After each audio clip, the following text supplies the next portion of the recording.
Hello everyone and खम्मा घनी, welcome to my new blog. तो स्वागत है आपका रजवाड़ी बिन्नीसा में। तो आज सुबह मैं थोड़ी सी लेट उठी थी क्योंकि लेट सोई थी। कनिष्का को पढ़ाई करनी थी तो वो काफ़ी देर तक रात जगती रही थी, तो उसके साथ साथ मैं भी जगती रही थी, तो थोड़ी नींद लग गई थी। तो धीरे धीरे फिर सारे काम मैंने ख़त्म करे, क्योंकि वो कहते हैं ना यार, सुबह जल्दी उठ जाओ तो घर के सारे काम फटाफट हो जाते हैं, और थोड़े से भी अगर 5-10 मिनट भी अगर लेट हो जाते हैं तो पूरा दिन मतलब लग जाता है, क्योंकि घर के काम तो ख़त्म ही नहीं होते हैं, एक के बाद एक चलते ही रहते हैं। पर चलो ठीक है, मेरा हो गया है फाइनली सारा काम ख़त्म। खाना वाना भी हो गया है, पूजा भी हो गई है, पापा हुक्म को खाना खिला दिया है। जस्ट मैंने भी खाना खा लिया है, लेकिन अभी पलक बाकी है क्योंकि उसने अभी खाना नहीं खाया। वो पढ़ने बैठ गई है वापस से, क्योंकि एग्ज़ाम्स उसके स्टार्ट होने वाले हैं इसलिए। तो अब मैं उससे भी पूछ लेती हूँ, वो खाना खा रही हो तो उसको खाना खिलाती हूँ। और मेरे हुक्म तो बाहर गए हुए हैं, एक्चुअली वो काम के सिलसिले में इंदौर से बाहर गए हुए 2-3 दिन हो गए उन्हें, और आज वो आने वाले हैं। तो आएंगे भी तो लेट हो जाएंगे, लेट नाइट तक ही आना होगा उनका। तो फिर मैं अभी खाना खिला देती हूँ पलक को, उसके बाद देखते हैं क्या करते हैं। चलते हैं, पलक से पूछती हूँ मैं। पलक बेटा, खाना खा लो, अब 1-1:30 बज चुके हैं। क्या बनाया? आपकी फेवरेट सब्जी बनाई है मैंने, भिंडी की। लगा दूं क्या खाना? ला दो। है ना, खाना खा लो, फिर थोड़ा सा ब्रेक भी ले ले बेटा, थक जाएगी ऐसे। रात को भी लेट तक सोई नहीं, सुबह भी जल्दी उठकर पढ़ने लग गई। ला दूं खाना? चल ठीक है, लाती हूँ मैं खाना। पलक को खाना खिलाने के बाद में मुझे भी बहुत नींद आ रही थी, वो 2-2:30 बज चुके थे, तो मैं भी सो गई थी। फिर जस्ट अभी उठी हूँ, 4 बज चुके हैं। अब पलक को पीनी है कॉफ़ी, तो उसने बोला मम्मा मुझे कोल्ड कॉफ़ी बना कर लेकर आओ। तो बनाते हैं कोल्ड कॉफ़ी। पापा हुक्म तो चाय पीते हैं 4 बजे, लेकिन वो कहीं पधार चुके हैं। पम्मू बता रहा है कि काकोसा के साथ कहीं गए हैं वो, तो अब वो जब आएंगे तब देखेंगे। बाकी पलक के लिए जब तक मैं कॉफ़ी बना लेती हूँ। चलो लेकर चलते हैं पलक की कॉफ़ी, कोल्ड कॉफ़ी।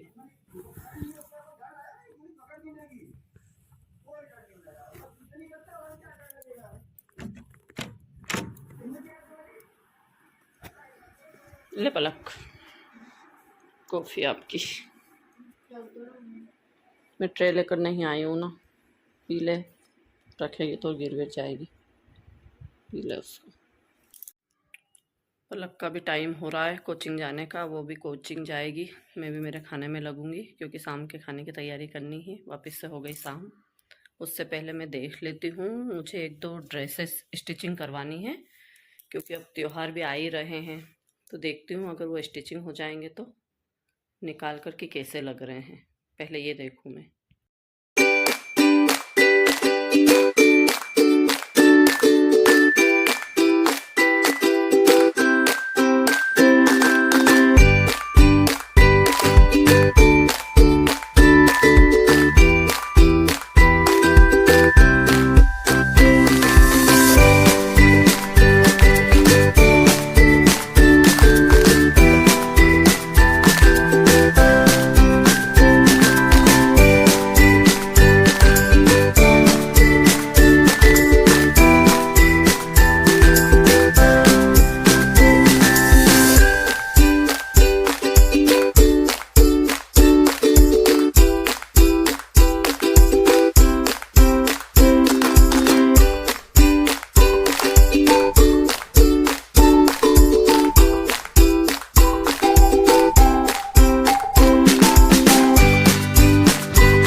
तो आपको दिखा दिए मैंने 2 सूट निकाले मैंने स्टिचिंग के लिए, और दोनों ही सूट बहुत ही सुंदर है। रानी कलर का भी अपनी जगह पर बहुत सुंदर है क्योंकि उसमें गोटा पत्ती का वर्क है, और पीच कलर की जो ड्रेस है उसमें बारीक बारीक सितारे का वर्क है जो बहुत ही सुंदर लग रहा है। दोनों सूट सुंदर है और मुझे दोनों ही स्टिचिंग करवाने हैं। अब ये देखना है वो दोनों मुझे सिल कर देते हैं क्योंकि अभी तीज त्योहार भी आ ही रहे, दशा माता, शीतला सप्तमी, कुछ न कुछ चलता ही रहेगा। तो कॉटन के क्या, अभी गर्मी भी फिलहाल शुरू होने वाली है या हो ही गई है ऑलमोस्ट, तो उसमें कॉटन ज़्यादा सही रहेगा। कॉटन के वेयर करने में इतनी गर्मी नहीं लगती है, तो मैं सोच रही हूँ कि इन त्योहारों पर मैं कॉटन के ही वेयर करूँगी। तो देखते हैं, अगर स्टिच करके दे देंगे तो त्योहारों पर पहन लेंगे, है ना।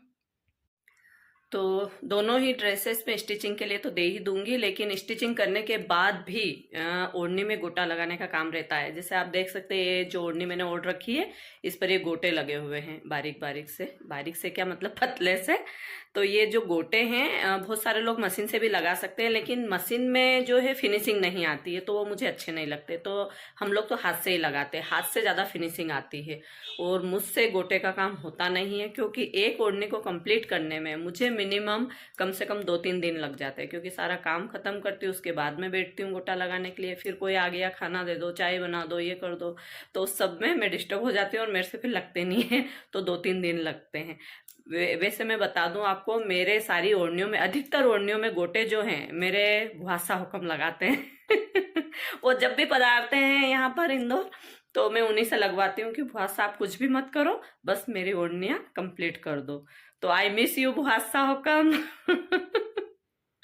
क्योंकि गोटे लगाने हैं मुझे, और मुझे आपकी याद भी आ रही है कि भुआसा हुक्म अगर पधारते तो मैं अपनी ओढ़नियाँ रखती और भुआसा कंप्लीट कर देते। लेकिन अभी शायद भुआसा हुक्म का पधारना है नहीं, तो अभी तो मुझे ही लगाने पड़ेंगे। वैसे मैं भुआसा आपको ऐसे भी याद करती हूँ, आप ऐसा मत समझना कि गोटे लगाने की बारी आई तो याद करा वैसे भुआसा हुक्म का मैं बता दूं कि उनकी स्पीड इतनी है कि कम से कम वो 1 घंटे से भी कम टाइम में एक ओढ़नी कंप्लीट कर देते हैं, इतने स्पीडली लगा लेते हैं। और फिनिशिंग भी बहुत बढ़िया आती है उनके हाथ के गोटों की, तो बहुत अच्छे से लगाते हैं वो। चलो अब मुझसे जैसा भी लगेगा मैं लगा लूँगी, 2-3 दिन में ही सही कंप्लीट करूँगी। ठीक, खाना पीना हम लोगों का हो चुका है और अब बच्चे खेल रहे हैं घर के सामने ही, देखती हूँ क्या कर रहे हैं। राधिका बाईसा और हम दोनों यहाँ पर बैठे हैं, इन लोगों का मैच देखेंगे कैसे क्या खेल रहे हैं। राधिका बाईसा हेलो बोलो। हेलो। कब से खेल रहे हो आप लोग? बहुत देर से, आधा घंटा हो गया। आधा घंटा हो गया? हाँ। अच्छा, डेढ़ी तो बैठे हुए थे ना यार, इसलिए तुम्हें बाहर नहीं आई। चलो ये कैसे खेलते हैं इनका मैच लेते हैं, है ना।